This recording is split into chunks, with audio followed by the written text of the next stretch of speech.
Hello guys, তো দেখতে পাচ্ছ আজকে আমি করব শসা আর তেঁতুল মাখা। তো শসা আর তেঁতুলটাকে ভালোভাবে ধুয়ে নিলাম। তো দেখো শসাগুলোকে আমি ভিনিয়ে নিলাম।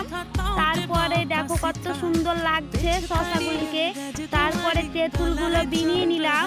তো দেখো এটা আমার বাগান। তো দেখো আমি 3-4টে রসুনের পাতা ছিঁড়ে নিলাম।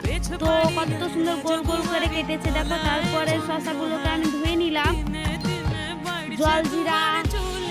তো দেখো তারপরে দিয়েছি লঙ্কা গুঁড়ো।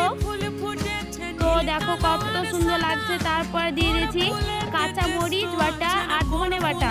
তো দেখো কত সুন্দর লাগছে।